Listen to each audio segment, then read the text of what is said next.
Hello, and welcome to episode 424 of the Unauthorized History of the Pacific War podcast. My name is Seth Barrett, historian and deputy director of the Mississippi Armed Forces Museum here at Camp Shelby. And with me, as always, is my esteemed co-host, retired Navy Captain Bill Tody, former skipper of the fast attack submarine USS Indianapolis, Commodore Submarine Squadron 3 in Pearl Harbor, and many others. How are you this really nasty, ugly, dreary October 29 in my neck of the woods, Bill?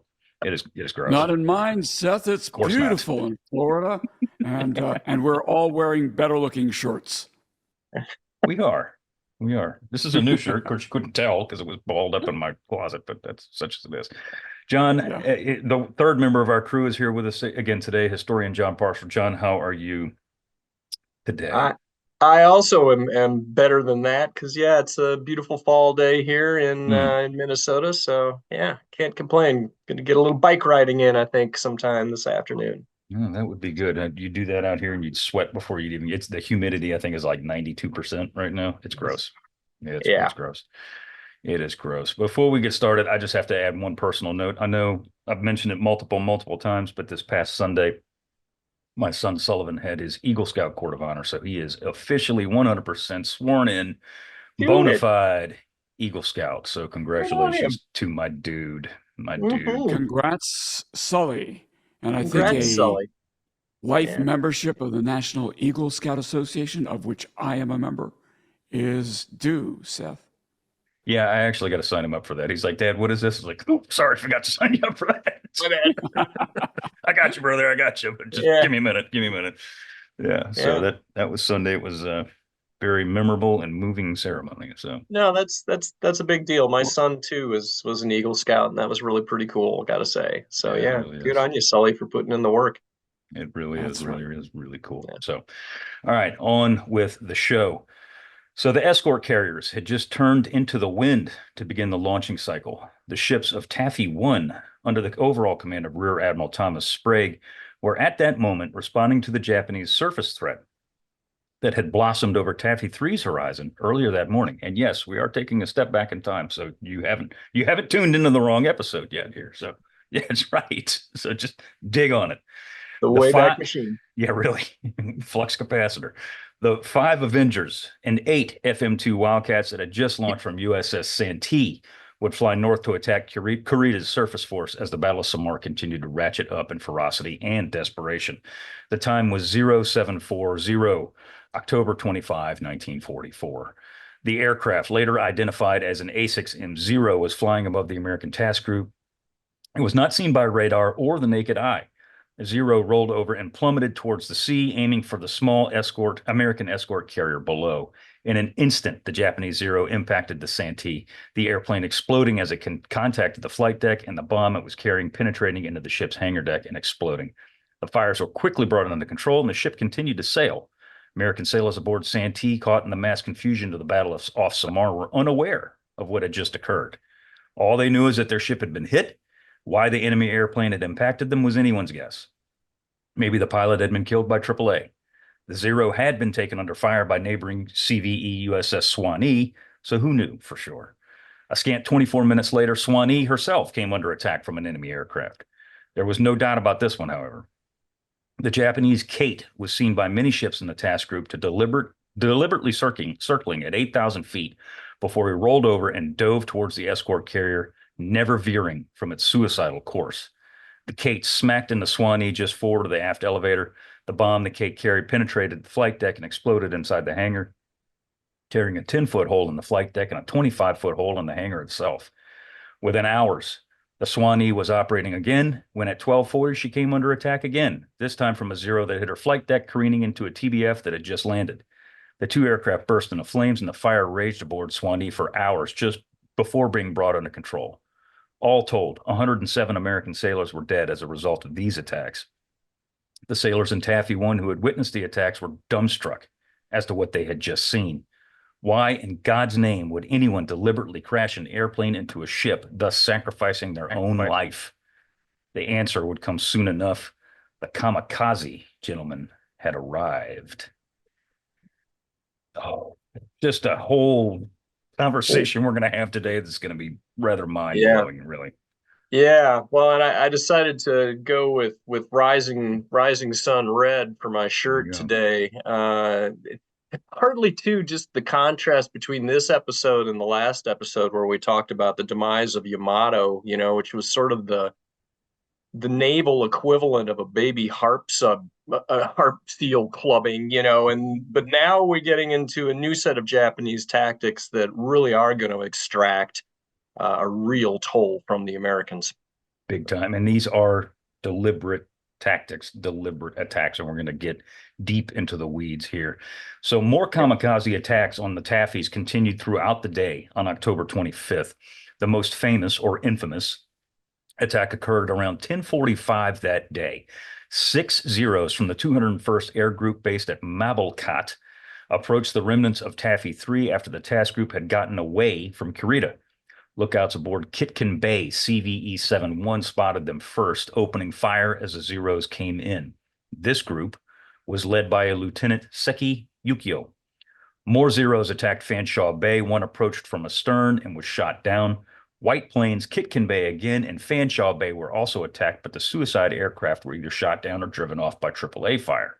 However, Bill, at 10:52, another Zero attacked USS St. Lo. Yeah, Seth, this one was assumed to have been piloted by Lieutenant Seki himself, who was really a skilled fighter pilot. As the Zero approached, heavy American AAA was sent to greet it, but the pilot avoided the fire and closed in. Directly over the flight deck now, this Zero nosed down sharply and plunged into the flight deck nearly amidships. The airplane's bomb exploded as you would expect, and the resulting chain reaction of explosions and fire forced the ship's captain to abandon ship. One plane, one bomb, abandoned ship. St. Lo capsized and sank after heavy explosions at 11:25 that morning. The first American warship to be sunk by a kamikaze attack. Seth, this had to get people, wondering what the heck was going on. Yeah, big time. And it didn't take long for these attacks to spread, the news of these attacks, I should say, to spread through the fleet like freaking wildfire. Because, I mean, this is virtually unheard of. I mean, these guys, the Americans, are flabbergasted, to put it any other way, over these quite evidently deliberate suicidal attacks by Japanese aircraft. And we'll get into the history of these here in just a minute, but most of these dudes had never seen anything like this. I mean, this is coming off as a just complete, bizarro world to these guys. Yeah. So, John, the Japanese, and we'll get to the roots in a second, but the Japanese were ecstatic over these attacks and we'll get to the planning, because one would imagine, how the heck did they know that these attacks were successful? Well, they were being escorted by a guy that we've talked about, I think, once or twice before, Nishizawa. Yeah. Yeah, Hiroyoshi Nishizawa, who Yeah. was a big time ace in the Japanese. He was the greatest ace in the Japanese Navy, by all accounts. And so yeah, Nishizawa and some of his other guys are riding shotgun on this first mission, looking to bring Lieutenant Seki and the other suicide pilots into contact with the Americans. And so yeah, Nishizawa is seeing this whole thing going down and returns then to base and says that great results were achieved. Suicide attacks by Japanese aircraft on Allied ships or even ground targets to an extent. This is not a new thing. This had happened at Pearl Harbor. There was, if I remember, It was a Kate, I think, wasn't it? Or it might have been a Val that was damaged by gunfire and rolled over. It was a Val. Plowed into a hangar, I think it was. Yep. Wasn't it? Yeah, there's a famous sequence out of Tora Tora Tora where, you see this valve coming down and it hits a hangar. And that sort of thing, as you say, would have been familiar to some of the old hands that had seen some of the battles, like particularly Santa Cruz, where Hornet gets smacked by two different Japanese aircraft, one of them very deliberately so. A plane hit by anti-aircraft, a Val, and comes down and goes right into her funnel. So yeah, we had been seeing this stuff kind of off and on, that if you had a wounded Japanese pilot who knew that he was not going to be able to make it back to base or back to his ship, would deliberately choose to sacrifice himself and his aircraft and try to, inflict further damage on an American ship. But the difference here, obviously, is that this is a systematic, programmatic, doctrinal change to combat in the Pacific. And for the majority of these American crewmen, on these escort carriers, man, they are not old hands. They have not seen this kind of stuff. No. And so, yeah, this is a total eye opener. Yeah, exactly to your point. This is a planned operation, and the reason that these planned suicide strikes come to be mainly is because of losses. And you're thinking, you're like, what? Wait a minute, why are we going to sacrifice our own people because we've already suffered severe losses? We're just sacrificing more to sacrifice more. It doesn't make any sense, but yeah, such is the nature of the beast. But because of the losses that had been suffered through the war to this point, especially the Battle of Santa Cruz and Philippine Sea. Philippine Sea is the harbinger of this whole thing, I think. When I do presentations on the Kamikaze, I describe this as a case of an immovable military culture meeting an irresistible threat environment. And you've got the collision of these two forces at this point, and this is what comes out of it. But yeah, Philippine Sea is really the genesis of this, I think, because that was a conventional stand-up naval aviation battle, and the Japanese have been working for the better part of 2 years to put the carrier force back together, train a new crop of aviators, put them in new aircraft in some cases, like the Tenzan, the Jill, which is a great torpedo plane. So they came into that battle with great expectations that with new equipment, new pilots, a fairly large number of carriers, that they're going to be able to win a stand-up fight with the Americans. And it turned into, again, a harp seal clubbing. Yeah. And it just became obvious to some of the upper management in the Navy that this mode of warfare doesn't make any sense anymore. It doesn't make any sense to train a naval aviator for 15, 18 months and throw that dude's life away in the course of just one or two sorties. This is asinine. That conventional naval attacks, against an American task force just don't work anymore. And we've got to figure out some way of turning this on its head so that we can use the guys who have much less training and somehow have them be moderately effective in battle. What do we do? And the result becomes this. Yeah. But this had been recommended years prior, right? I mean, didn't some Japanese leadership say, like in 42 and 42 is happening accidentally in 43, right? They were saying, hey, maybe we ought to think about this, but and we didn't know to call it kamikaze yet, right? Right. Body crashing or body slamming in early days. That's what they called it. Yeah, the Japanese called it body crashing tactics. Yeah. Yeah, but the idea got discarded a few times before it was actually accepted, wasn't it? Yeah, that's exactly the case. And then again, as you say, by the time then you come to Phil C and you've lost Philippine Sea in June of 44, now all of a sudden those earlier proposals start to look a little bit more germane because you've just lost this stand-up fight. Yeah, and what do you do? If you'll, and then too, there are deep precedents in Japanese military culture that lead to this sort of a solution. So if you'll allow me, let me share my screen. I've just got a couple of slides from a presentation that I do on the kamikazes. And for those of you who are maybe going to be at the World War II Museum's conference here in the next month or so, you'll be seeing some of these again. one of the guys that I point to is this cat, Kusunoki Masashige. And this statue, which is incredibly famous, is sitting right across the street from the Imperial Palace in Tokyo. Kusunoki was a really well-known samurai right around the turn of the 14th century. So he dies in 1336. He's a brilliant tactician, and he works for an idiot. He works for a guy named Emperor Go Daigo.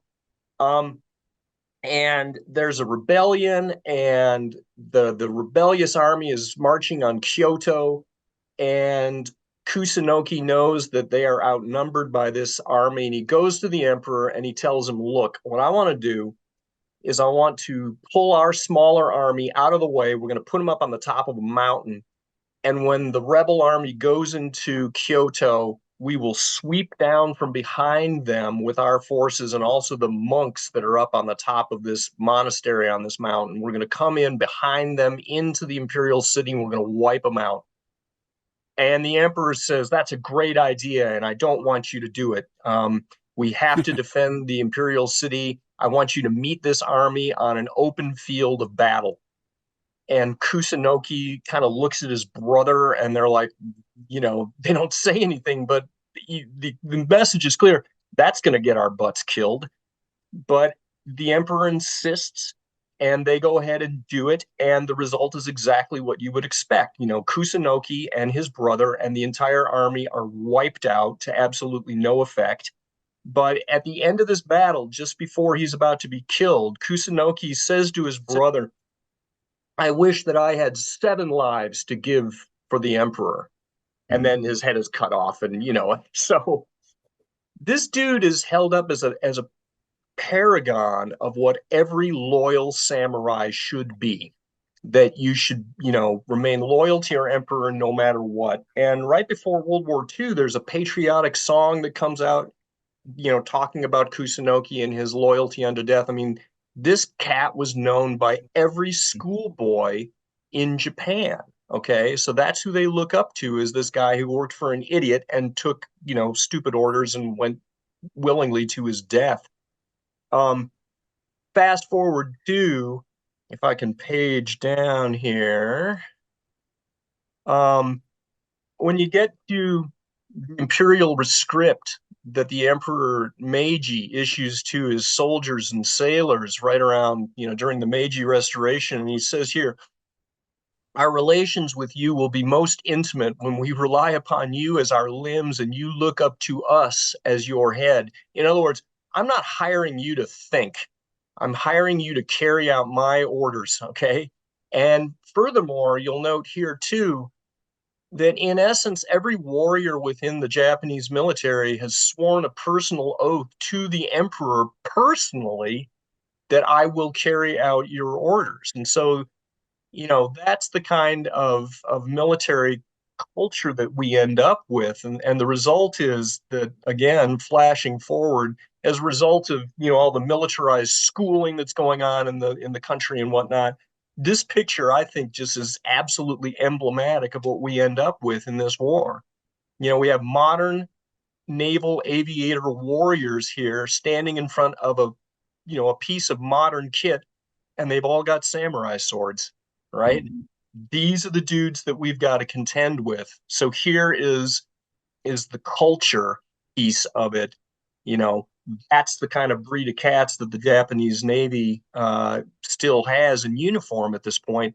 How do we turn this catastrophe that happened to us in Phil C? How do we move forward at this point and continue making war? Hey, John, I don't want to, for the listeners, the ones that didn't see your slides, I don't want to gloss over one of the points you had in the board. Yeah. And that is that duty is heavier than a mountain, and death is lighter than a feather, because that is used over and over and over again during the war to inspire Japanese. Death is lighter than a feather. It was used in banzai charges. It was used in naval battles, and that was the ethos. And I remember at the academy when I can't remember, it was plebe year or youngster year, I go through the Academy bookstore and there's this Musashi book. I don't think Yeah. Katagashi wrote a book, but Musashi did. It's called the Book of Five Rings, right? And And he was a famous sword fighter in Japan. You know, a guy who came up with his entire school of sword play that is still in place today in Japan. Anyway, today, exactly, right. And I'm trying to figure out what the heck do we have this Musashi book, this samurai book for in the Naval Academy bookstore? But I'm intrigued by it. I buy it, and I go ask one of my professors, and he says, "Well, we used to include it in our discussion of World War II. It's important, it's really helpful to understand the Japanese ethos and mentality and the bonsai charges and all those things. But we stopped doing that because we shifted our focus to Vietnam or something like that. So right. it was incredible. And I ended up reading it, and it really did enlighten as far as these aspects of the 1882 rescript and all those things you're talking about. It really does help. Yeah. So that's the culture piece. Mm. And if you want some graphics on the threat environment, I'd love to lay those on you too, Yeah. Seth, if you're Yeah, do it. game. Yeah, All go right, for it. let's do it. Because I think this sort of helps paint the picture graphically of what the Japanese are up against. I mean, by the time you get to the Battle of Philippine Sea, Task Force 3858, whatever it is today, is a force of, around 120 vessels or more, bringing about 1,000 aircraft to the party, and this enormous array of defensive gunfire, 952 5-inch barrels, 3,000 some Bofors, almost 3,000 Oerlikons. So you can see here that the Americans have just completely upped the ante when it comes to defensive firepower. So the first thing, of course, that the Japanese have got to get through is they've got to run the gauntlet of all the Hellcats and Corsairs that are out there, which is a much better plane in terms of performance than anything they've got. And all of those fighters now, of course, are being coordinated in combat information centers aboard these fleet carriers that are coalescing all of the radar, sighting reports, radio data, what have you, and are plotting these incoming Japanese raids. So that if you look at in 1942, if you were able to intercept a Japanese attack, say 25 miles out, that was doing pretty good. By the time you move to 1944, that radius now is upwards of 60 miles. And in some cases, they go out to 100 miles. They'll be doing intercepts, which means that, this Japanese force has got to beat its way through this envelope that is 2 or even 3 times the duration that it used to be. And even if you do end up making it to the American fleet, you're going to be greeted by this wall of defensive firepower. All of our warships are rocking the 5-inch 38, which you see here, which is, hands down the best heavy flak gun of the entire war. We have copious quantities of 40 millimeter Bofors, which is hands down the best light anti-aircraft gun of the war as well. All of these assets now are being centrally coordinated. They're using, radar fire control and whatnot. So if you take a look at a carrier task force, sort of a nominal American carrier task force, starting at the Battle of Midway, and one way that you can think about the lethality of an anti-aircraft threat environment is just by looking at what we would call the throw weight of that environment. So how much lead can I put up in the air in a minute's worth of time? And so if you look at this nominal American task force here in 1942, I got a carrier in the middle, I got 6 escorts around it, a quartet of destroyers and a couple of heavy cruisers, right? So the throw weight of that formation in 1942 is 32,000 pounds per minute of explosives and steel and whatnot. And I should say that this is already about double what the Japanese could put up at this point in time. If you fast forward then just a few months to the Battle of Santa Cruz and you throw in one of these fast battleships and then also an Atlanta-class anti-aircraft cruiser, all of a sudden that throw weight has gone from 32,000 pounds to 74,000 pounds. in the course of just 2 or 3 months, and we're just getting started. So now, if you fast forward to 1944, with the addition of all of those Bofors and Oerlikons, now the throw weight of this formation has increased to 162,000 pounds. Okay. And it's even worse than that because we're now using this little fellow here, the VT Fuse, which is basically we're putting a small radar receiver in the nose of our 5-inch shells. And so now you don't have to actually get the timing of its explosion correctly. As long as this shell gets anywhere close to an enemy airplane, it will take care of detonating itself at the appropriate time, which means that the lethality of our 5-inch guns now is increased by a factor between 5 and 7, depending on which studies you read. So if you take all of the throw weights of those 5-inch guns and multiply it by 5, which is what I did in this case, now all of a sudden that threat environment for that American Carrier Task Force is a nominal 575,000 pounds per minute. Jesus God. So you can see, by the time you get to 1944, just coming anywhere near an American Carrier Task Force is tantamount to writing your own death warrant. And this is what, the Japanese end up encountering during the Battle of Philippine Sea. This is why these aviators are being killed, in the course of just 1 or 2 sorties. And I would argue that, the quality of the pilots at this point is not so much the question. That even if you posit that at the Battle of Philippine Sea, the Japanese had brought their original Pearl Harbor task force with all of their hotshots like Murata and Agusa and, all of those dudes, we'd have killed all of them too. It doesn't matter how good you are as a pilot. Most of you are just not going to come through this threat environment alive.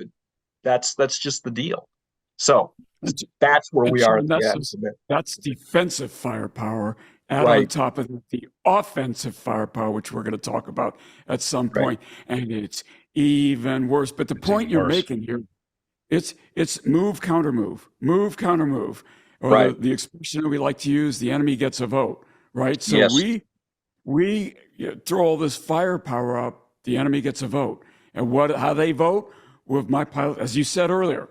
If my pilots are going to die anyway, they could either die doing nothing or they could die doing something. And that's the birth of the kamikaze. Yep. Indeed, it is. And it's, it's fascinating to see how, and we always try to break myths where we can. And there are certainly some myths that surround this whole, tactic, if you will. And as we said earlier, the discussion was brought to the table in 43 initially, and it was, no pun intended, shot down. And it wasn't until 44, yeah, that was pretty bad. It wasn't until 44 that it was, I don't want to say universally accepted, but at the very same time, it was like, okay, yeah, this is going to be maybe pretty good, to the point where they, being the Japanese, sent observers out to units to observe different things that were going down. And in particular, there was a guy who observed, Major Takata was his name, who observed, Lieutenant Colonel Tanaka Koji observed the operations of a guy named Major Takata in New Guinea, and he observed the results of his aircraft deliberately crashing into American vessels, or at least trying to do that very thing, and came back and reported. And it's like, yeah, this might be successful if we actually do it.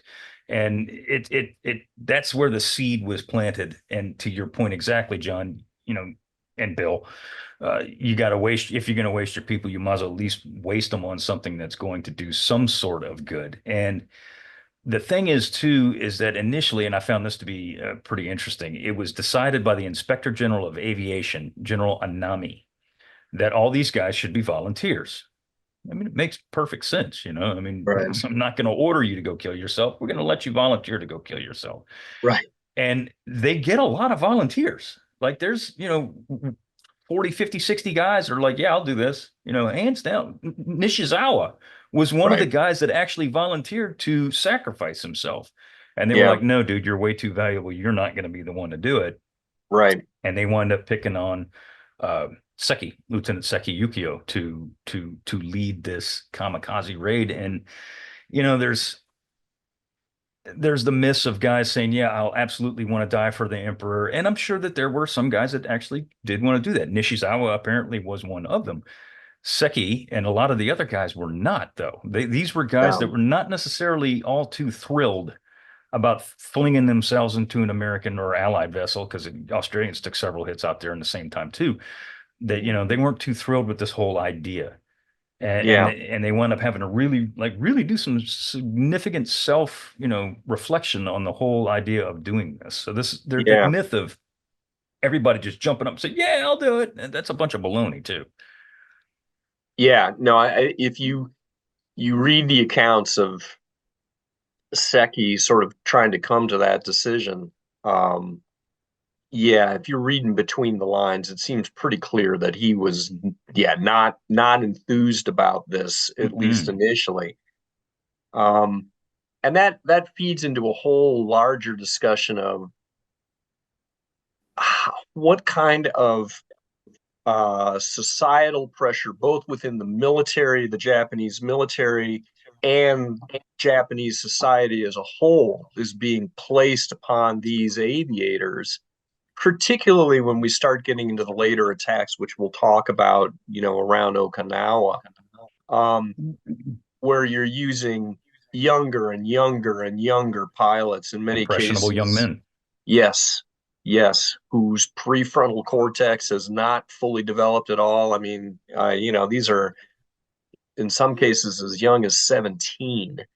Um, Here in the Philippines with Lieutenant Seki, this is a different Yes. breed of cat, and that this is a very highly experienced aviator himself. This unit is a relatively proficient unit that he is in, and Admiral Onishi kind of sweeps in and gives a rah-rah speech, who's up for this, and Seki really has to think this through before he finally will make that decision that he will lead this attack. To those exact words, on October 19th, 1944, Onishi, Japanese Admiral Onishi, comes to the Philippines. He is sent there specifically to take over this, not 201st Group, but the entire air fleet out there. And first day, I mean, he's not on the tarmac, an hour. And he calls everybody together, and his exact words are, quote, "In my opinion, there is only one way of assuring that our meager strength will be effective to a maximum degree. That is to organize suicide attack units composed of A6M0 fighters armed with 250-kilogram bombs, with each plane to crash dive into an enemy carrier." What do you think? What do you think? Yeah. Hey, guys, I'm thinking about getting a po' boy tonight. What do you think? I mean, geez, Louise, I'm serious. That's a direct quote from, I can't think of I got the book over my left shoulder. Yeah. A guy who was there. And I mean, it's goodness gracious. That's about as cold as you can get, frankly. Yeah, well, and to an extent too, when you live in an extremely hierarchical military structure, and a senior admiral, this guy is a vice admiral, comes in, and even if he's putting it to you as a question, what do you think? He's already telling you what you should think. Exactly. Right? Exactly. It's an order. Yeah, that's kind a suggestion. It's a strongly worded suggestion, and we as Americans have to be very careful about how we sort of would interpret that sort of a comment, because if an American admiral had come into a wardroom, and a pilot ready room on the Bunker Hill, and said, "Hey, I've come up with this great idea, and you guys should be crash diving into whatever. What do you think?" The response would have been completely different in an American pilot ready room. I think that's a terrible idea. I think it's a great idea, sir. You do it. Yeah, exactly. Lead by example, partner. Yeah. So to that end, though, but I mean, again, these are human beings, in hierarchical society or not, these guys have, it comes as a punch to the face to them. Yeah. When Onishi brings this up, orders or not, his initial words received, like, I mean, you could hear crickets, I mean, it's like dead silence in the room because all these dudes, and these are the staff of the air fleet that are in there. It's not just a bunch of pilots, although there are some pilots in the room, and they're just, they're dumbstruck by what has Yeah. been proposed to them, orders or not. They're like, what? Yeah. And it takes a while for these guys to start processing this. And I'm not talking seconds, I'm talking, Hours. yeah, one guy Mm. says 20 minutes, baloney. It's several hours. These guys start talking and they start processing this. And sure enough, there are guys that stand up and say, yeah, okay, yeah, I'll do this. Right. And And, and we should give some background on Onishi as well. And you've got that in the I notes do, here I that do. Yeah. that this guy was a very senior naval aviator himself. He's been around the block. He is a guy who was seen as one of the sort of the foremost advocates of naval air power leading up to the war. He's in the same camp as Yamamoto and Admiral Inoue and Ozawa and those guys. So he was the head of the Naval Aviation Development Division. He had done a lot of work actually on the Pearl Harbor attack him itself, even though he, like He didn't take part Yamamoto, in. thought that a war with the U.S. was a terrible idea. Once the war began, his 11th Air Fleet played a vital role in Japan's conquest of the Philippines in 41 and 42. 11th Air Fleet was really sort of the ground-based equivalent of First Air Fleet, which is Kido Butai, which is the sea-based naval aviation bunch. So now here he is, in 1943, 44. Now he is put in position. He initially did not like the idea of expending men this way, but again, by the time we get done with the Battle of the Philippine Sea, his mind has changed. His mind is changing, and he was one of the ones that initially in 43, when this tactic, the body crashing, and that's what the Japanese called it initially, the body crashing tactic was proposed. Exactly to your point, he was like, hell no. That's the Right. stupidest thing I've ever heard. That's a waste of men. That's a waste of material. That's just foolishness. Yet, when he Yes. is deployed to the Philippines, he is deployed to the Philippines to do one thing, and that is to, at the very least, delay the American carrier forces out in the Philippines. Ultimate task is to destroy the American carrier forces in the Philippines. And we're not talking about Task Force 58. We're talking about 7th Fleet. We're talking about Right. Kincaid's boys out there. Jeep carriers and Jeep carriers, exactly. But regardless, the flat top's a flat top to him. He doesn't care. Yeah. But, he's being tasked with this, and he's no fool. He also knows that, he's looking around. I forget the exact numbers.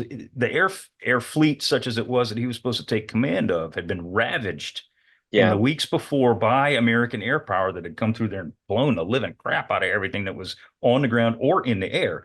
When he gets there, he's got like 48, 50 birds to work with, of which like 24 are operable. So he's like, what in the hell can I do with this? Yeah. I mean, admittedly, his mind had already probably been made up before he ever lands. But when he lands and he sees, I've got 20, I think it was 25 aircraft to work with, he's like, yeah, Right. there's no choice here.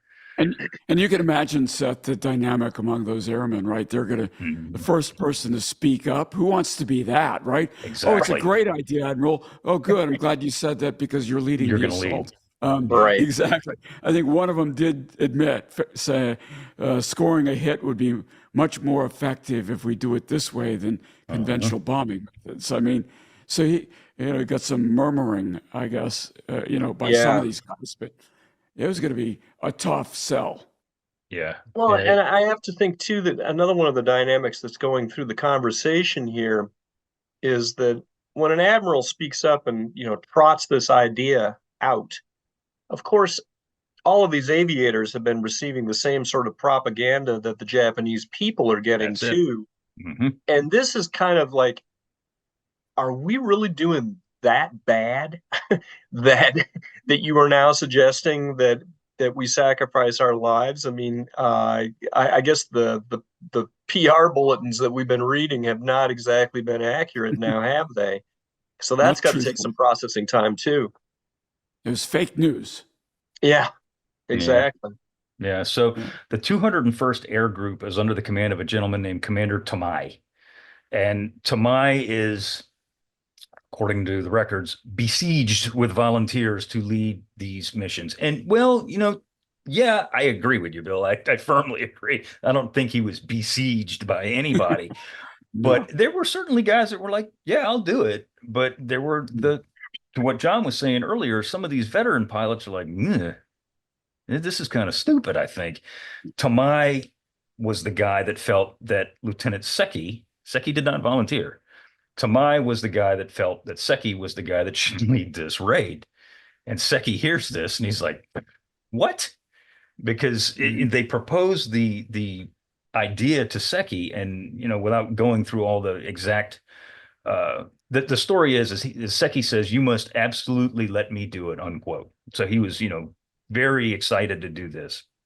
Apparently, recent scholarship has proved that to be a bunch of malarkey, because Seki gives a interview of all things to a Dome war correspondent and said, and I quote, this is directly from the interview, press member, Japan is over. Killing a good pilot like me. I am confident that I can hit the 50 bond, 500-kilogram bomb, on the flight deck of an enemy aircraft carrier without committing suicide attack. I'm not going for His Majesty the Emperor or for the Japanese Empire. I'm going for my beloved Ka, which is his wife, Imperial Navy jargon for his wife. It is unavoidable if there is an order. So he knows he's like not being asked to do this, he's being ordered. If Japan loses, Ka may be raped by Amiko, American soldiers. That's the key in my eye right there. I'm dying to protect her, die for a loved one. How is it? It would be brilliant, unquote. Again, he's not doing this. And this is something like we talked about the episode that aired today. Why do American Medal of Honor recipients do the things they do? They're not doing it for FDR and the American flag and mom and apple pie. They're doing it for Jon Parshall and Bill Tody and the foxholes next to these dudes. Right. And that's the same kind of thing that's happening here. And it goes back to what you were saying, John, the propaganda that has been punched down these guys' throats for years, that the Americans are these wicked freaking devils that are going to come in there and set fire to your homes and eat your babies and rape your wives and all this other bullshit. Yeah. And this is what sets the seed for guys to do things like this. Yeah. Seth, but I think there's a nuance here, because he didn't say he's doing it for his brother pilots, right? Correct. I think at this point they're resigned to all of those folks dying. Yeah. Right. Right. So I'm not doing it for the battle buddy and the foxhole with me, because they're going to die. I'm doing it for the people back home. That's the difference here. Yeah, no, you're 100% right. And the propaganda goes even further than that. And we'll get to that in just a second. But I put this in the notes and I want to read this verbatim because I think this is fascinating. It should be noted that the man who related Seki's initial response, the "you must absolutely let me do it," was the man that was tasked with training the new would-be suicide gods, a Captain Inaguchi Rikebi, who later claimed that the problem with the aviators at his disposal in the Philippines at that time was purely spiritual. He later said that the men who had to have the will to attack inculcated within them. In other words, he had to get it to him. So the guy who's saying that these guys are, willingly going to sacrifice themselves for the emperor and all this other malarkey is the dude that's writing the story. So, yeah. But anyway. Interesting things going on. Indeed. Yeah, I liked too that. Okay, so the first attacks go in. Seki's unit does its thing. Seki, of course, is a very good pilot. A lot of these pilots are pretty good pilots, and the results are really, really favorable. I mean, they sink Sanlo and damage a number of the other carriers. And so on a sortie per sortie basis, this is probably the most effective kamikaze attack of the entire war. Yeah, I would agree. 24 planes in, and they sink a Jeep carrier and damage 4 others or something like that. It's a lot. As soon as that happens, Onishi comes back with a quote, and I've got it up here. These young men, with their limited training, outdated equipment, and numerical inferiority, are doomed even by conventional fighting methods. It is important that death be not in vain. I honestly think that it is better for all concerned to continue the suicide operations. To me, as an American, actually, it would be better for all concerned if you guys would sue for peace and Mm. recognize that this war is over and you are beaten, Yeah. than to go on with this senseless, futile bloodletting in a war that you started, Mhm. But nevertheless, this is the military culture that we have to operate with here. And how do we make lemonade out of lemons? And this is the recipe that Onishi comes in. Well, they're gearing up for the final battle. Even in the Philippines, they're gearing, and by the Philippines, I'm talking about October 44. They're gearing up for, and by they, I keep referring to they, the royal they. We're talking about the big six, and The and big even six. and even to this stage, there's guys under them that are like, yeah, we're going to do it. Rah rah. Decisive battle, blah blah blah blah blah blah blah. Mhm. But Yep. they're infecting, and this is the danger of propaganda from all sides today, yesterday, and in the future.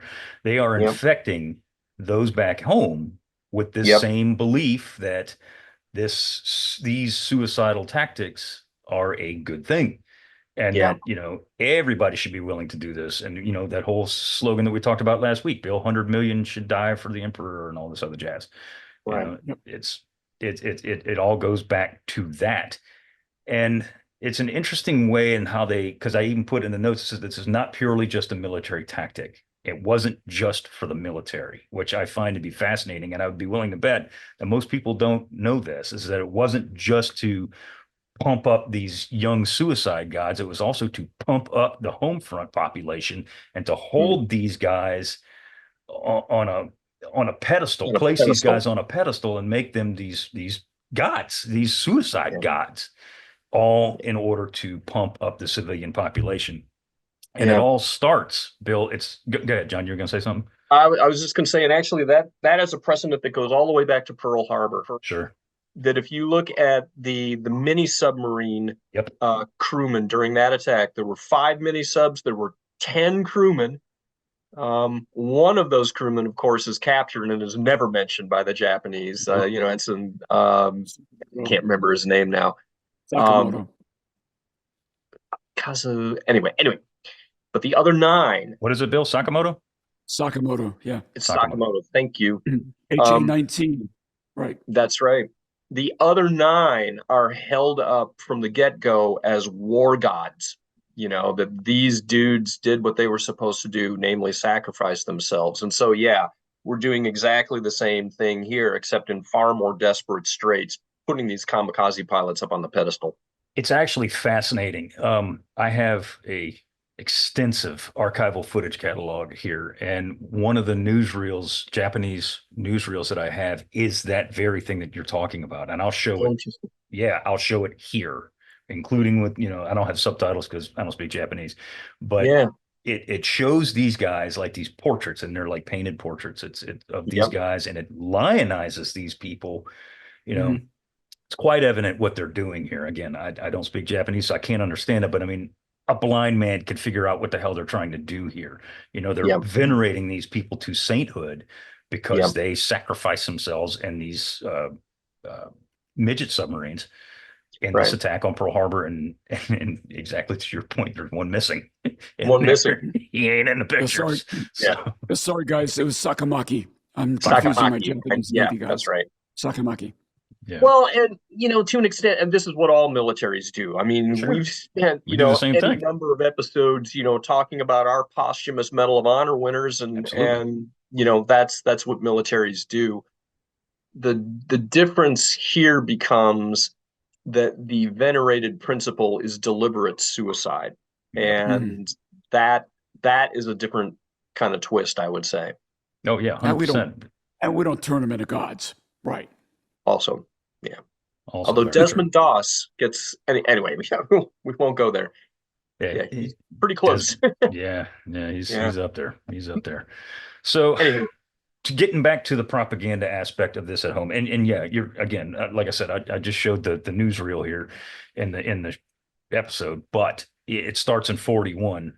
Actually, I think that newsreel comes out in 42, but regardless of this, it starts early in the war, but it really gets pumped up here, and it starts all kind of arrows point to this one target, no pun intended. Again, I'm sorry with the really bad puns today.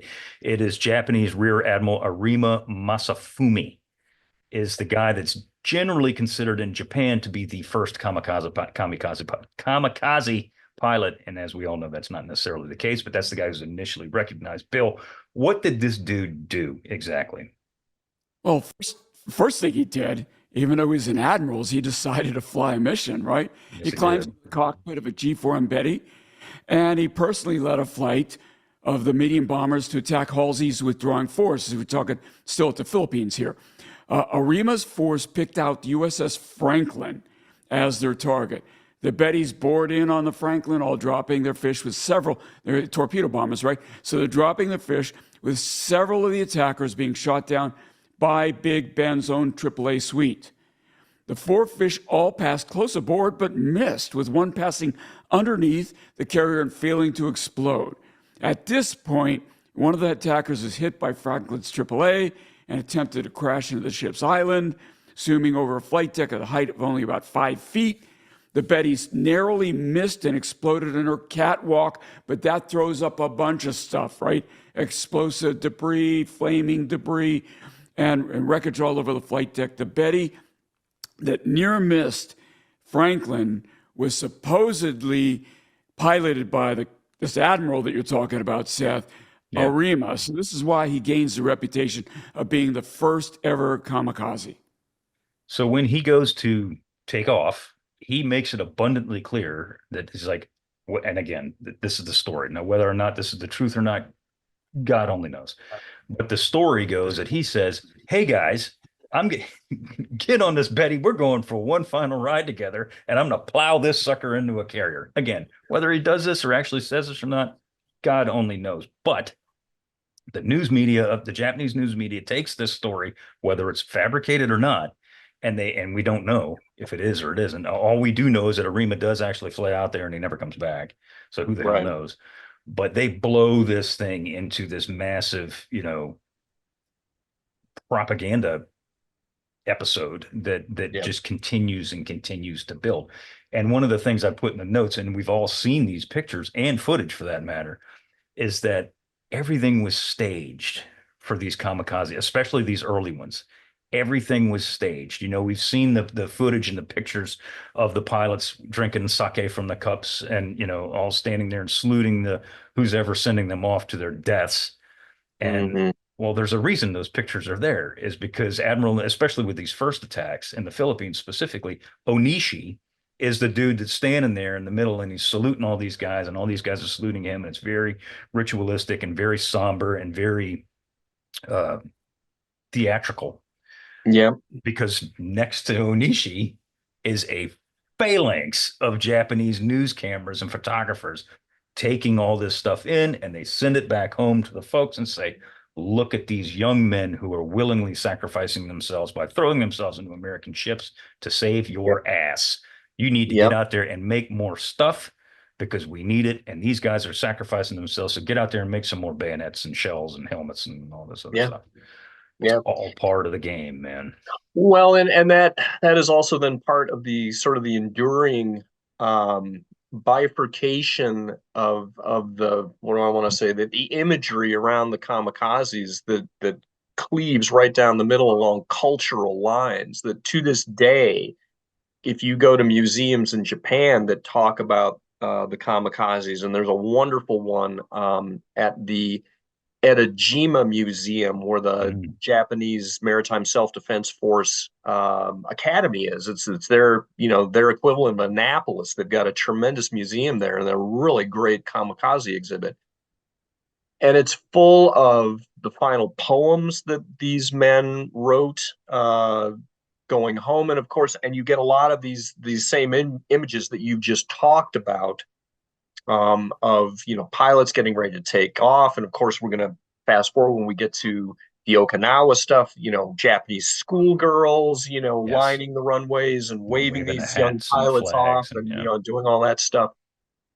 And so that's what the Japanese to this day still sort of focus on, is the patriotism of these young men, their sacrifice, et cetera, et cetera. We as Americans, of course, we didn't see any of the takeoff ceremonies, right? The only thing we see is this flaming aircraft boring in on us, getting ready to crash dive our ship. And then, of course, we get the aftermath of, horrific scenes on carriers like the Bunker Hill and whatnot, where you've got white, sheeted corpses that are about to be dumped into the ocean and given their final rites. That's the imagery that your typical American sees as a result of this, and the contrast couldn't be starker. And go ahead, Bill. No, I was just going to say that is the second deliberate objective of this whole strategy, Sure. right? To scare the bejesus out of us. Absolutely. And it worked. It worked. Yeah, it did. Yeah. Yeah. And the veneration of those young men, and to your point, some of them boys, is rightful. There's nothing wrong with that, because these guys did, for not all, again, I don't believe that all of them willingly sacrifice themselves. Some of them are like Seki, were like, the hell with it, I'm going. Yeah. But regardless of this, they did get climbing in that cockpit knowing I got about a less than 0.5% chance of ever coming back or surviving through any of this. Yeah. And they should be remembered for their patriotism. But the sad part about that is, and here's where the key is that they were misled into that patriotism. They never should have been standing at that precipice, I guess is what I'm trying to say. And that's the tragedy of it all, is because it was completely unnecessary. But one of the tours that I do for the World War II Museum goes to some of the kamikaze bases in southern Kyushu near Kagoshima. We go to the Chiron Museum, which is a Japanese army aviation base, but it's the same, general phenomenon. And one of the things they talk about is that during the final evening before these young men, and in many cases boys, final sorties, they were sort of segregated into this it's almost a lean-to. It's a shelter, a triangular shelter that's partially buried, but close to the airstrip, and that's where these young men would spend their final evening. And there are plenty of accounts that talk about the fact that a lot of these young men just spent their final night huddled under a blanket crying. Yeah. They didn't want to go. I'm 18. I don't, this is the last thing in the world that I want to do. But because of societal pressure and what have you, here I am, clipping off my fingernails and sending these in a letter to my mother, so that she'll have something to remember me by. Yeah, there's some really wicked societal dynamics going on here. Yeah. To that end, our favorite Japanese diarist, Admiral Ugaki Matome, who, as we've talked about him from the beginning, the guy is a tool. He really is. Exactly that word. Yeah. He is. He's a tool. Yeah, he's never shy in criticizing other people. That is for sure. No, yeah. and even from the beginnings, when the midget submarine crew, it becomes known to the Japanese that these guys didn't survive, or at least most of them didn't survive. He venerates them in his diary, and his entire diary, which I have to say, I've read 90% of it. It's difficult to get through. Yeah. Anytime there's any kind of suicidal act, be it or self-sacrificial act, he is all about it. He is all about it. And he says, and I quote, "Oh, what a noble spirit this is. We are not afraid of 1,000,000 enemies or 1,000 carriers because our whole force shares the same spirit." No, they don't, dude. If 100 million people set out for production and defense with this spirit now, nobody need worry about the future of the empire, unquote. Yeah. And that's what you're dealing with. Spoiler alert. Rounding up when it comes to their population, don't they? Yeah. Well, I was going to say too that Ugaki himself will end up in a cockpit at the end of the war. Let's put it that way. Anyway, yes, indeed. I was just going to say that when I mentally think about the kamikaze phenomenon, TOCO, special attacks, whatever you want to call it, that I kind of break it down into 3 distinct phases. And we've just talked about the first phase, which is Correct. the initial set of attacks that occur off of Leyte during the initial landing operations during Leyte. The next phase occurs during the invasion of Luzon in January of 45, because by that time, the Japanese have already looked at this initial set of attacks and have said, this worked great. And they double down, and Onishi, is now pushing as many airmen towards this tactic as possible. The third phase, of course, is going to be what happens off of Okinawa that we'll talk about, I think, in another episode. But between that first and second period of operations, after the initial shock is worn off on our side, the American side, of what happened to us off of Leyte, we now start talking about, okay, what are we going to do to respond? As Bill says, it's always move, counter move, move, counter move. The Japanese have just hit us in the face with this new aerial tactic of suicide tactics, and our response is kind of what you would expect it to be, in that we're going to utilize the power of our fleet carriers and all of our air assets to try to tamp down this threat. Absolutely. And yeah, that's a beautiful point, because this is you could almost even say it's a four phase operation, Leyte, Luzon, Okinawa, and then you get to the home islands, and they're still bringing down the thunder. Yes. Exactly to your point, the worst day of the Philippine kamikaze campaign was in the very, very beginning, October 26th. The U.S. Navy fought through 55 separate or massed attacks in which 47 ships were hit, 7 of which, as you were saying earlier, were aircraft carriers. Of the 47 vessels hit, 5 were sunk. And you point to another episode since 42, right, where the Japanese have exacted that kind of a toll on the Navy. Bill, John, can you guys think of any other time? No way. Not with aircraft, anyway. No. Nope. Yeah, not since we were going hot and heavy in 42 have we walked away with, we lost 5 warships. That hasn't happened in a hot minute. And then too, some of these ships that get hit, and we'll talk about this exclusively or extensively, I should say, when we get into the Okinawa Kikisui raids. Some of them are like lightly damaged, but generally, when these things get hit, I don't care what it is, unless it's a battle wagon. Yeah, they take a beating, man. I mean, especially the destroyers. God bless them. I've actually, it's funny you should mention that, because I have a slide that talks about that very thing. And actually, let me show it to you here real quick.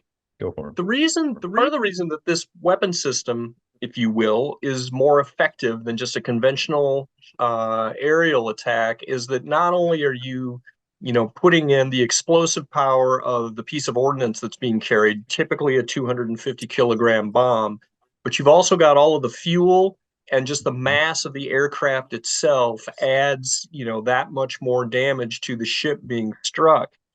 And so, if we take a look-see here, the Navy. What'd you say, Bill? Kinetic energy. Yeah, that's right. Kinetic energy, baby. So here is a table that was lifted out of a Navy report that was fairly recent post-war. And you'll note that the percentage, you get a much better hit percentage out of a kamikaze than you do out of a conventional attack, because you've got a much bigger target, I guess, that you're going after, and you're holding this dive down to the very last.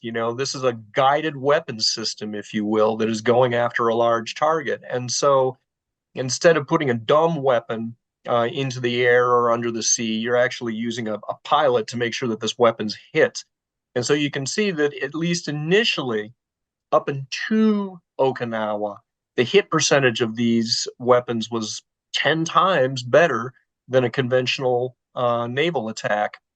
The other thing that you'll see is that if you did get hit by a kamikaze attack of some sort, as opposed to being hit by an aircraft bomb, you were much more likely to need repair work as a result of that hit.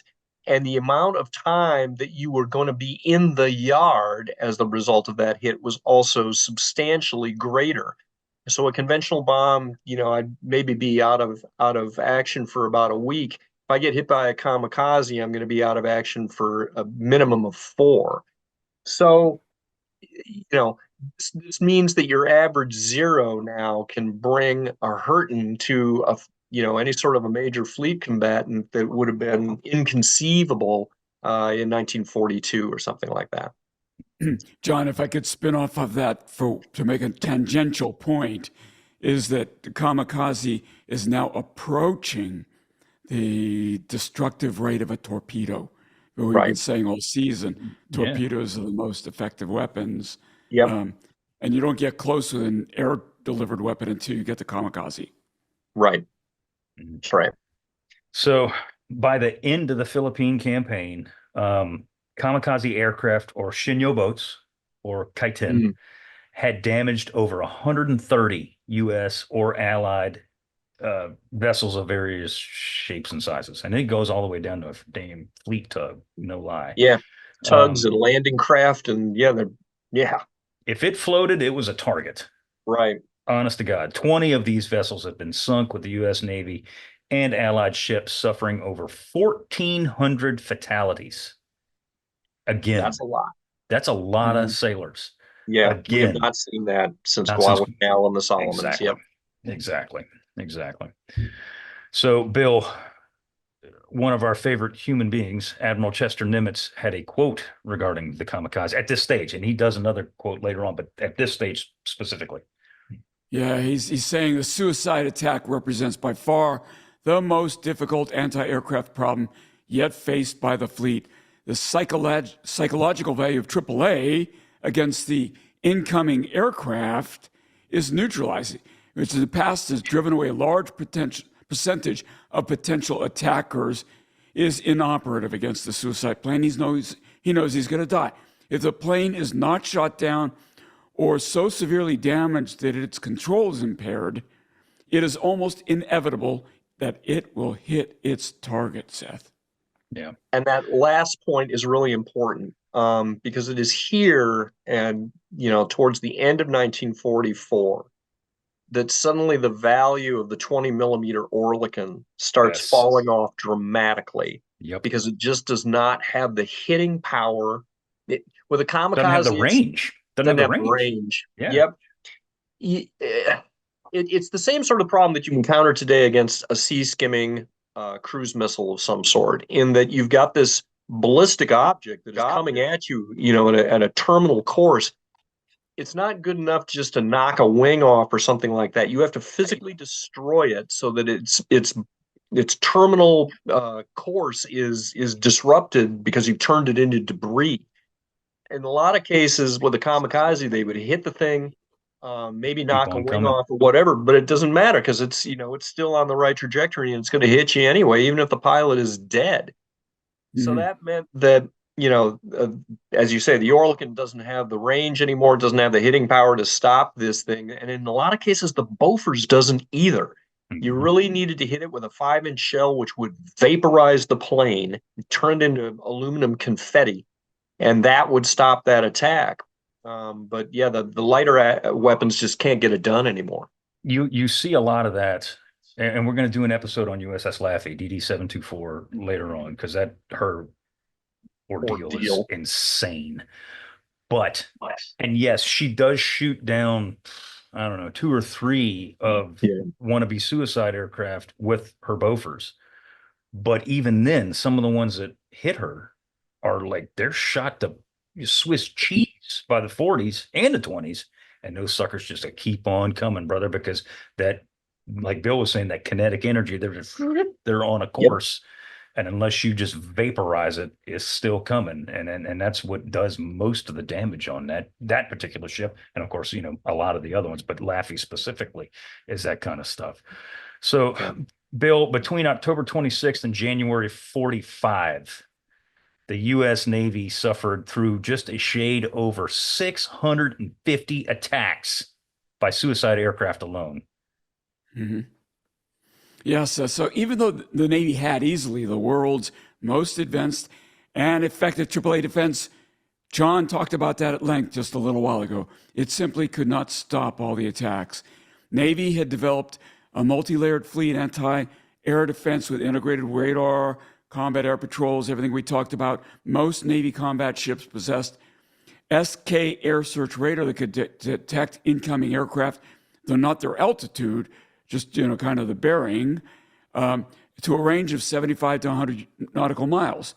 The use of destroyer picket ships among early warning lines extended this capability out to 150 yards. You'd put the picket ships pretty far out there. If they couldn't shoot them down, at least they could warn you that they were coming.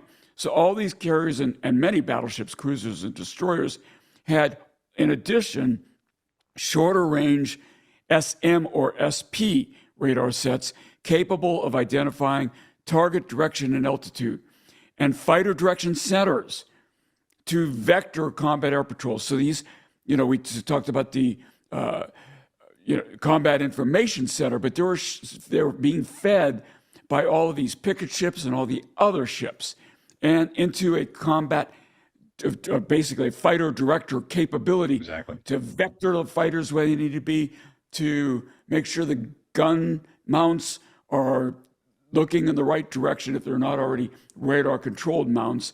So by 1945, firepower used for air defense had drastically increased, as Jon already talked about. And so this should have made a substantial impact on the on traditional fighter attacks, but not so much for these kamikazes. No, and exactly to what Jon was saying before, the U.S. Navy and any allied ship that especially went to American shipyards that was going into the Pacific were beefed up with anti-aircraft guns every single time they went in, they went in, to the point where they're actually making some of these destroyers, because they're throwing so much iron on the top, they're making them unstable. And we've seen this, in some of the Typhoons the destroyers roll, because they've had so much crap added to them over time that they're no longer stable. So I have a chart go ahead. Yeah, I was just going to say it was standard procedure for a lot of the Fletcher class destroyers. Right. Towards the end of the war, they would go in and they would land one of their banks of torpedo tubes so that we could put another pair of double Bofors on them as well. So we're already starting to offload a lot of the surface firepower that these ships have, because we're not in surface fights anymore. Right. We need more anti-aircraft weapons, and where can I get some displacement to do that? But as you say, Seth, even with that, a lot of these ships, particularly the older ones, the pre-Fletcher class DDs that are still left in the fleet, they're dangerously top heavy. Yeah, one of those destroyers is actually, I call it my hometown destroyer, even though I'm not from Baton Rouge, is USS Kidd, DD-661. It's a fantastic museum ship, by the way, and it's under overhaul right now in a shipyard in Houma. But regardless of this, before they went out to the Pacific, they yanked off one of the torpedo launchers and threw some Bofors on there for this very freaking reason. So I have a chart, and mine's not nearly as sexy as Jon's, but I'm going to show it anyway. By God, trot it out. So this is what I found last week. It's fleet AAA firepower on average in April of 1945. Battleships, 165 barrels, 10 5-inch 38 twins, 20 40-millimeter quads, 49 20-millimeter singles, and 8 20-millimeter twins. And again, it just depends. Makes my heart sing. I mean, yeah, man. America. Yeah, no lie. And it depends on the ship too. I mean, if like you look at certain ships, you look at like South Dakota, Sodak. It's a wonder that thing didn't sink from all the damn Bofors that were on it. I mean, if you look at an overhead aerial shot of that thing in 45, it is festooned with 40-millimeter Bofor barrels. I mean, they're everywhere.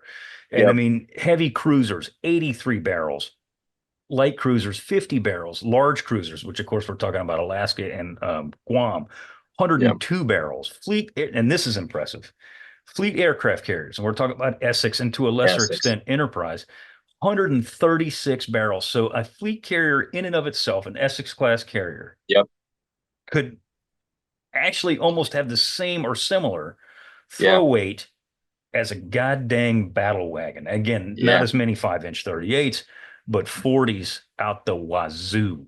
I mean, it's amazing the amount of anti-aircraft firepower that we had on these ships. just to riff on that same thing, because I'm a spreadsheet nerd too. So yeah, in 1942, your average destroyer, American destroyer, had a throw weight of about 4,500 pounds. By the time you get to the summer of 44, that number has now increased to more than 10,000 pounds. So it's more than doubled. And then again, factor in the lethality of the VT fused ammunition. And all of a Right. sudden, that destroyer that was putting up a nominal 4,500 pounds in 42, a Sumner class destroyer is putting up 42,000 pounds worth of nominal throw weight. So a 10x increase. A 1945 American Fletcher class destroyer had more anti-aircraft throw weight than the Italian battleship Vittorio Veneto. Good Okay. Lord. Our destroyers have that. So, yeah, we're in a different league. The problem for us, of course, from a kamikaze standpoint is, okay, that's all well and good, but unless we can vaporize the target, we're in a world of hurt. And so Correct. the recourse that we come to is this thing that we call the big blue blanket. Seth, riff away, baby. It is a great name. It's such a It great is a name. great name. Yeah. We've been humping the big blue fleet since 42, and about Yeah. the big blue fleet. Well, this is the big blue blanket, and it is a direct result of the kamikaze threat that was first observed in October 44, and they realized, exactly to your point, that the AAA is It's bad all to the well and good. bone. Yeah, but Right. it's not But, stopping everything, and we got to try right, and stop everything. So right. enter one of the early war Pacific heroes, Jimmy Thatch. Jimmy Thatch. Yeah, what a bad Love dude this right guy. there. Right. Is he going to be weaving again, Seth? Yeah. He is not, but I was going to ask you, Bill, tell us about a CAD grad, Jimmy Thatch. Tell us who Jimmy Thatch is. If you don't remember Jimmy Thatch, go back to season 1, folks, and listen to those episodes again, because we talked a lot about this dude. He graduated from Annapolis in 1927, made a name for himself when he had command of Saratoga's Fighting Squadron 3 and 42. And he had both an eye for talent. Remember, this is the guy that brought Butch O'Hare under his tutelage in 41, 42 time frame, made O'Hare kind of what he was, not, is from a tactical standpoint. It was Thatch who developed the defensive tactic that we referred to as the Thatch Weave early in the war, was our answer to the Zero, which we thought was a better plane than it probably was over the long term. Anyway, so he's a real innovator. So what he does here is something different. He was sent to teach new pilots on how to fight Zeros. Then he's brought back as air ops for John McCain, Senator McCain's grandfather, when McCain and Halsey rode with Task Force 38 and 44 and 45. So what he does here is he decides, okay, we're going to deploy the airplanes, but we're going to do it in a different way. He is a new tactic. He's going to, rather than just using this combat air patrol in a purely defensive manner, what he's going to go is he's going to go offensive counter air. He's going to be attacking airplanes on the ground before they take off. And by the way, Seth, he's really effective at this. And I actually drew from this in my last active duty assignment when I was developing something called full spectrum anti-submarine warfare, where I said, we got to get the submarines before they get underway. We're going to attack them in the ports. Right. Directly drawn from the big blue blanket guys. Right. Yeah, the best way to stop a leaker is to shoot it down on the ground. Exactly. Yeah. And that's exactly what he proposed. And I mean, if you really think about it, it's not like it's some revolutionary thing. Right. But we could not, and the key here, I think the key takeaway is that until this time, we could not do that, even though we've got these carriers, and we seemingly every month there's a new flat top coming into the fleet. And I'm talking about the CVEs, the CVLs, and the CVs. I mean, we got a new deck in there seemingly all the time. Yep. And as we've talked about, I think after Phil C, that we talked about when we were talking about the early stages of Leyte Gulf, is our fighter loadout. was That's exactly what huge. I was going to say. It was Yeah, huge. And we'd started scaling, but it's not like we piled more airplanes on the ships, although to an extent we did. so we did. We took away some SB2Cs. We took away some TBFs. Actually, we kept more TBFs than SB2Cs because TBFs could do two things. Right. And we just started stacking fighters in there to the extent that in 45, and we know we've talked about this, the Navy had a finite amount of fighter squadrons. That's when we start shoving leathernecks on board these carriers and Marine saying, squadrons. "Hey, Yep. yeah, your carrier Absolutely. qualified. Yeah. You're going on a tour on Right. Essex, brother." And And we've worked out the teething problems with the Corsair in terms of being absolutely, able to land on a carrier. We know how to do that now, and the Leatherneck squadrons are very good at that kind of thing. And so, yes, as a result, we've got a whole bunch of yeah, VM squadrons that are coming onto these carriers now and are participating in air defense. yeah. Mm. And so Thatch goes to McCain and he says, "Look, this is what I propose to do." And as soon as he lays this idea out to McCain, McCain's like immediately he's like, "Boom, approved. Do Make it. it happen." Yeah. And what it essentially is that they're going to keep a cap, not just over the fleet, because they're going to do that too, but they're going to keep a cap over every freaking island within the region that has an airfield.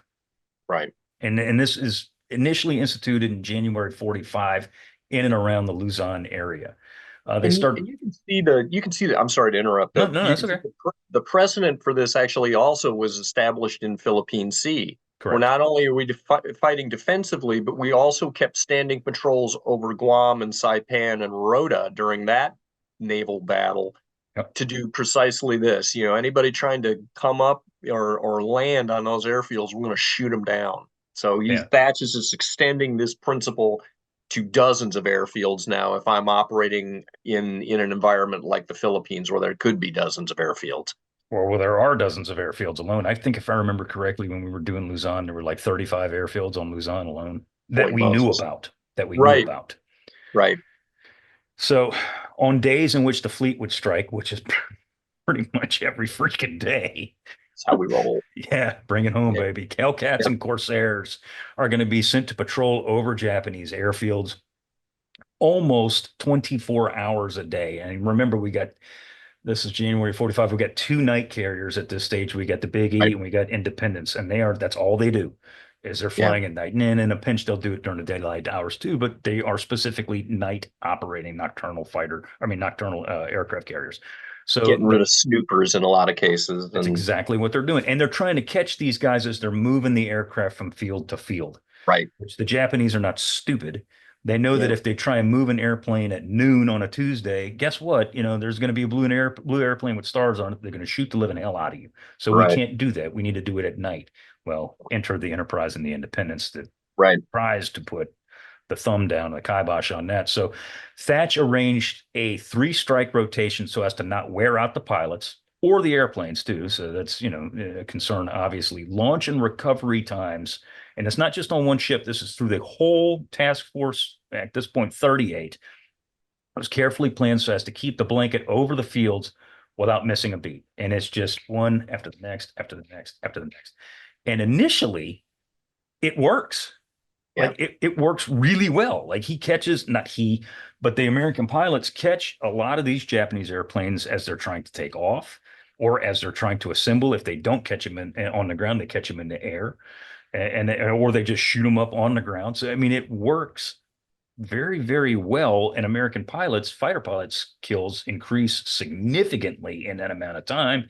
And kamikaze activity drops like a rock. Again, my bad puns all day long all through the month of January. That was really bad, but it really does. The activity does significantly decrease because of this tactic. But again, to Bill's earlier point, move, counter, move, move, counter, move. The Japanese start adapting to this, and it's a deadly chess game that is going to come to a head, shall we say, off the hmm shores of Okinawa. So between 16 and 17 February 1945.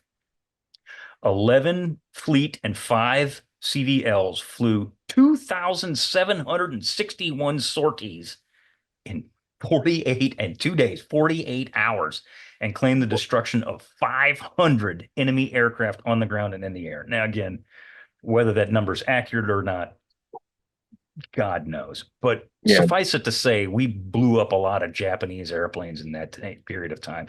Japanese managed only one kamikaze raid on forces supporting the subsequent Iwo Jima landings in February 1945. Yeah. So it worked at that time. Yes. So, Bill, Task Force 58 now, and again, we're kind of jumping around, but this is all the implementation of the Big Blue Blanket, because it's not just a one-time deal.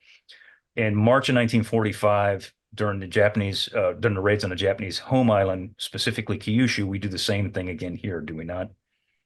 Yeah, so we were preparing for Operation Iceberg. We know what that is. We've covered that pretty extensively. And this raid destroyed an estimated 528 enemy aircraft in the air and on the ground. It was joined by Task Force 57. We talked a little bit about this, which was a British aircraft carrier task force masquerading as an American aircraft carrier task force, which attacked Japanese air bases in Formosa in late March and early April, and later joined Task Force 58 off of Okinawa. The blanket worked, but it had worked against smaller staged attacks. So everyone knew, everyone in the U.S. Navy knew that the kamikaze threat had not gone away. As a matter of fact, most, especially Admiral Raymond Spruance, feared that the worst was yet to come when Americans invaded Okinawa. As a precaution and a new defense tactic, the U.S. Navy tried another new plan, picket defense. We kind of referred to this earlier as well.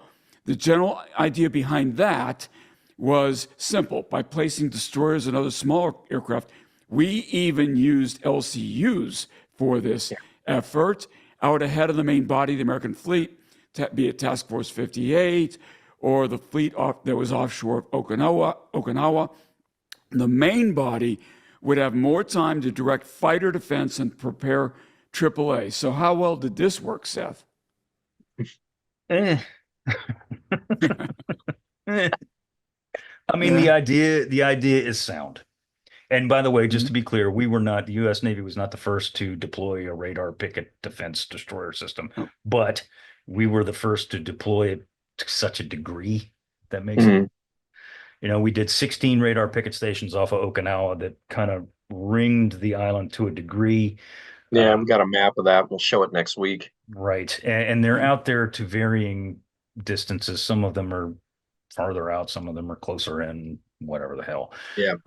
Obviously, the ones that are closer to Japan are going to receive beefier. They're going to receive the brunt of the fighting. Specifically, radar picket station number 1 is the worst of them all.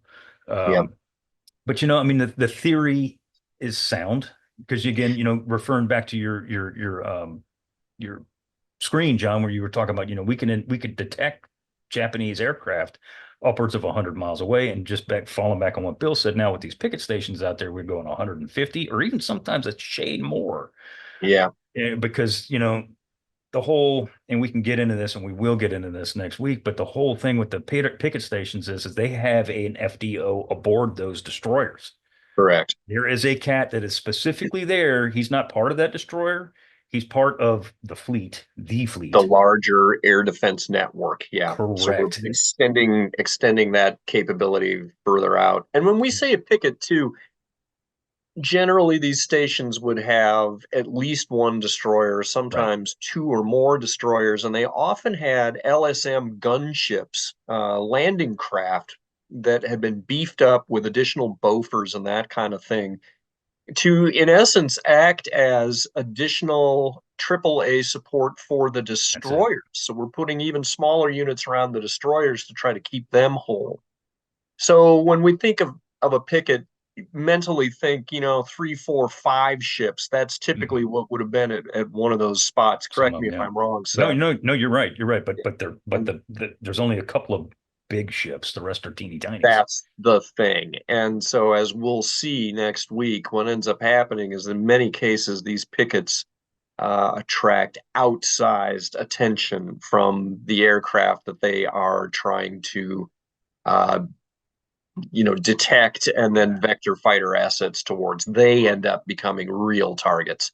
And it's interesting. I mean, the DDs are put out there, and you hate to say it, but sacrificial lambs, really, honestly. And they knew that. A lot of the DD This is crews what when they're going out destroyers there, do. These are yeah, screening vessels. I mean, at the yeah, end of the day, if it's a question of do I want the bomb to go in the destroyer or the carrier, the answer is always going to be please place it on the destroyer.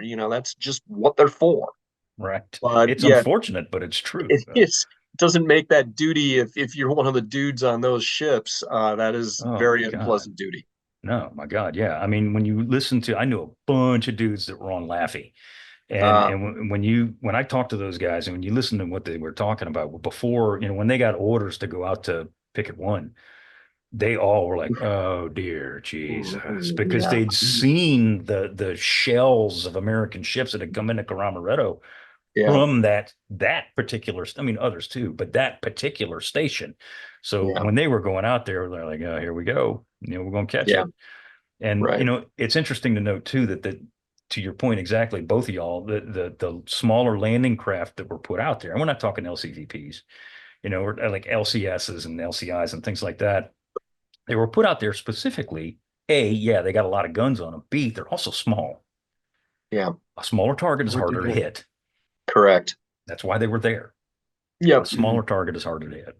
So anyway, all right. So we're going to wrap this episode up by just saying this. So, the big blue blanket had worked, like Bill had said, against smaller massed attacks. And by mass attacks, we're talking, a dozen, 10, 8, whatever, Japanese aircraft.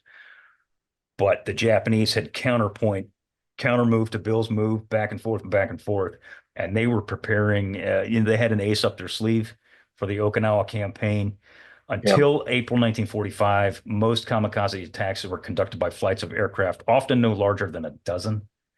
Attacks of We're going to change airplanes. that equation. Oh, Yeah. brother, are we? Yeah. The numbers would rise stratospherically. Go ahead, John. You can say something. Yeah. I was just going to say, just to kind of end this though, and go back up to the big picture again. Okay. The Japanese had done their thing off of Leyte. They had done it again off of Luzon. Yes, they had inflicted a far larger number of casualties on the U.S. Navy than we had suffered since any time since 1942. But the bottom line is that tactics don't win wars. And the result of this innovation on the part of the Japanese, while horrifying to your average American sailor, deflected the course of these invasions not a whit. It didn't do the Japanese a bit of good.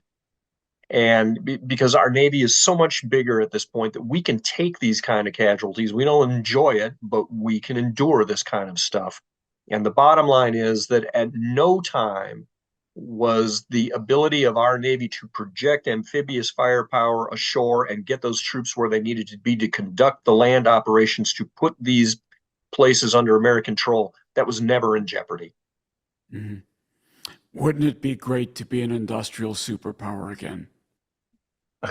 Yeah. Yeah. Yeah. It's a surprise when I get something from Amazon that's made in the United States. Yeah. Jesus. Yeah, But exactly. all that is to say that, yeah, you're 100% right. We were not going to be denied. We were Right. not going to be denied. But tell that to the average sailor. Exactly. You didn't And care. yeah, we're gonna be getting into that next week when we go to Okinawa because now, hmm yeah, things are really gonna get real. The casualty rate for United States Navy sailors off of Okinawa, and we'll get through that next week, is staggering. Pretty bad. It's Mhm. Yeah. incredible. It's incredible. All right, Since we're gentlemen. doing spoiler Oh, go ahead, alerts, Bill. Seth, Yeah. Again, since we're doing spoiler alerts, next week we're going to talk about the fact that the Indianapolis Yes. is going to be hit by a kamikaze with Admiral Spruance on the ship. But the point I'm going to make is, and I didn't know, I debated whether to make this observation this week or next week. It's so profound, I don't mind making it twice. On there you go. September 11, 2001, Yep. I got a call in the evening from one of the USS Indianapolis survivors who said, Bill, you got too close to us and you were hit by a kamikaze just like us. And it hadn't occurred to me until that moment Yep. that Al Qaeda had, had hijacked, literally and figuratively, Japanese World War II tactics to turn airliners into kamikaze airplanes. And I'm still staggered by that observation 23 years later. Yep. Well, it's indicative of just how asymmetric the war had become for Japan, that their ability to resist us in any sort of a conventional manner was just obviated by our advances in our fleet. Same thing with Al Qaeda. They certainly couldn't attack us with conventional military means. They had to resort to other asymmetric means, and that's exactly what's going to happen off of Okinawa here. Yep. For sure. All right, gentlemen, anything else to add before we wrap this sucker up? Good. Well, I think this was rather fascinating. I hope great those time. of you, I hope those of you who are watching and or listening feel the same way. So with that, we want to thank you very much for joining in on our conversation. Please subscribe to the Unauthorized History of the Pacific War podcast wherever you receive your podcast. Give us a rating and review. We do appreciate it. If you want to see the video version of this and you're not already looking at it, look at our YouTube channel. If you got a question or a comment, send us an email at unauthorizedpacificpodcast@gmail.com. And I just want to make a real quick clarification. I got a really nasty email from a guy that said that I didn't respond in proper time. Well, you know what? Sorry, brother. It ain't my job. And I'll do the best I can. And I'm, it is what it is. So this is our hobby, folks, not our. it. This does not put bread on anybody's tables here. So yeah, That's it. So I'm sorry, suck it up. So once again, thank you very much for listening in or watching. My name is Seth Perrin. John, as always, my friend, thank you for being here with us. appreciate it. Bring us home, brother. We'll see you again next week.